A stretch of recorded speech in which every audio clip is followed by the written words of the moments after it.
nanjye mpagaze nshima Imana.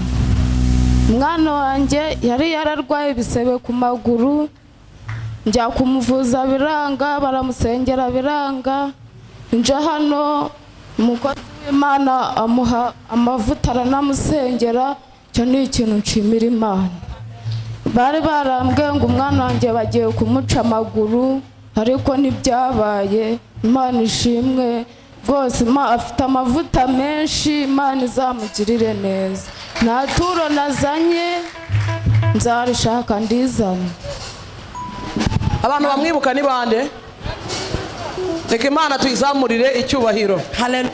Icyubahiro ni cy'Imana. Imana yarakoze.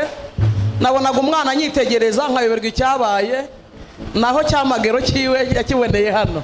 Imana tuyongera amashyi menshi cyane. Umwana ngangwe nusuhuza. Twongere tuzamure Imana yacu icyubahiro. Haleluya, haleluya. Ongera uzamure Imana yacu icyubahiro. Imana yamukoreye nawe yagukorera. Imana yamujeho nawe yakuzaho. Imana yamugendere nawe yakugenderera. Haleluya. Imana yacu niyubahwe. Amen. Haleluya. Arega gusenga biravuna. Uyu mwana nimumwibuka ahagaze hano kuri bafure, arwaye ibintu ku maguru, yibibembe. Imana ishimwe. Zamura agapantaro barebe, zamura agapantaro. Reba byarakize, byarumye. Reka dukomere Imana yacu amashyi menshi. Ni Imana ivuga kandi igakora.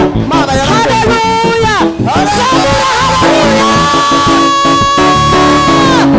Haleluya. Biranejeje nanjye Imana icyubahiro. Haleluya.